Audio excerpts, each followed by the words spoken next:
လောကမှာဒုက္ခအပေးဆုံးလို့ပြောရမယ့်တရားဟာအလုံးသိကြတဲ့အတိုင်းဓမ္မစကြာထဲမှာဒုက္ခသမုဒယဒုက္ခကိုထုတ်လုပ်ပြီးဒုက္ခကိုဖြစ်စေတတ်တဲ့တရားဟာဘာလဲလို့ဆိုတဏှာပဲဖြစ်တယ်ကောယာယံတဏှာပောနုဘဝိကနန္ဒီရာဂသဟကတာတတ္တရဘိနန္ဒီနီတေယထိတံကာမတဏှာဘဝတဏှာဝိဘဝတဏှာတဏှာထဲမှာဒုက္ခရောက်အောင်လုပ်တဲ့တခုတည်းသောတရားကိုနာမည်တပ်ပြီးပြောပါဆိုလို့ရှိရင်တဏှာကိုပဲပြောရမှာပဲဖြစ်တယ်သူ့ရဲ့လွှမ်းမိုးမှုအောက်မှာလူတွေဟာပြားပြားဝတ်နေကြတယ်ချေးကျွန်အလားတဏှာရဲ့ကျွန်ဘဝရောက်နေကြတာသို့တော့ကိုယ့်ကိုကျွန်လို့သိမသိကြဘူးကိုကအရှင်သခင်လို့ထင်တယ်မဟုတ်ဘူးတဏှာခိုင်းရလုံးနေကြတယ်တဏှာဓာတ်ပြောတဏှာဓာတာတဏှာရဲ့ချေးကျွန်နေဖြစ်နေကြတယ်အဲ့ဒီတဏှာဟာယာယံတဏှာပောနုဘဝိကာဆိုဘဝတွေနောက်ထပ်ဘဝတွေကိုဖန်တီးနေတာသူပဲဘဝဆိုတာဖြစ်စေတာသူပဲသူဥဆောင်ပြီးတော့လှုပ်ရှားနေတာဖြစ်တယ်နန္ဒီရာဂသဟကတာမျက်စိကမြင်တဲ့အာယုံဆိုလေသဘောကျမျက်စိနဲ့မြင်တဲ့အာယုံသဘောကျပြီးနားကအတန်ကြတော့သဘောမကျဘူးလားမဟုတ်ကြပြန်တာနှာခေါင်းကအနံ့ဆိုလေသဘောကျပြန်တာလျှာကအရသာဆိုလေသဘောကျလို့ဒီကနေ့ခေတ်မှာစားတော့ဆိုင်တွေအများကြီးကြီးပွားတာပေါ့နော်ကိုယ်ငါသမီးဟင်းနဲ့တွေမရဘူးညမပြေကသမီးဟင်းနဲ့တွေမရလို့နိုင်ငံခြားနာမည်တွေတက်ပြီးစားကြပြန်ရောအဲ့တော့သဘောကျလိုက်ပုံတော့မပြောနဲ့တော့နော်ညမပြေကချမောက်ဒီမုံလာချင်းတို့ကောင်းရတဲ့နဲ့ကင်ချီမစားတာတို့အဲ့ဒါမျိုးပေါ့စူချီသွားစားတာတို့အမျိုးစုံပေါ့လူတွေရဲ့အကြိုက်ဟာအဲ့လိုဖြစ်တယ်အဲ့ဒါကိုတတ္တရဘိနန္ဒီနီဟိုဟာကြိုက်တယ်ဒါကြိုက်တယ်ကြိုက်လို့ကိုမဆုံးနိုင်ဘူးတစ်ခုရိုးသွားနောက်တစ်ခုကြိုက်ပြန်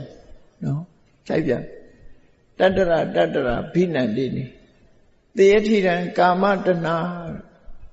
မျက်စိကမြင်ရတဲ့လူချင်းစရာအာယုနားကနားထောင်လို့ရတဲ့နှစ်သက်စရာအတန်းနှာခေါင်းနဲ့နမ်းရှူရတဲ့အနတ်ဆိုလဲအမျိုးကိုစုံလို့အမွှေးနန္တာဆိုင်နေသွားရောင်းလို့မလောက်ဘူးနော်လျှာဆိုတာတော့ပြောနေ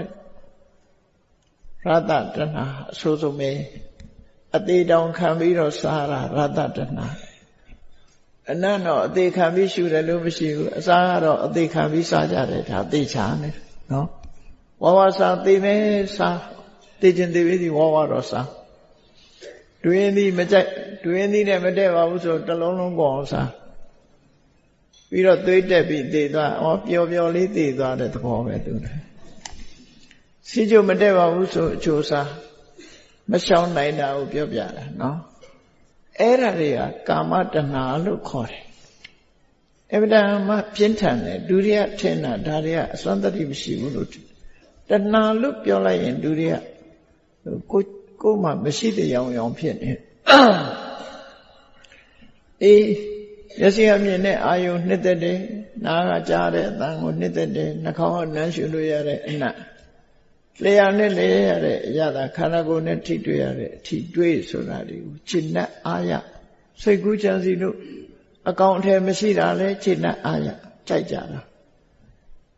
အဲ့ဒါကိုကာမတဏှာလို့ခေါ်တယ်ဘဝတဏှာဆိုတာကာမတဏှာပေါ်မှာခြေနဲ့ပြီးတော့ထာဝရဆိုတာကိုရချင်တာချမ်းသာကြွယ်ဝတယ်ဆိုရင်လူတွေကထာဝရပဲဖြစ်ချင်နော်တခဏဆိုတာမလို့ချင်ဘူးထာဝရပဲဘဝတန်တရားထဲမှာထာဝရချမ်းသာသူဖြစ်ချင်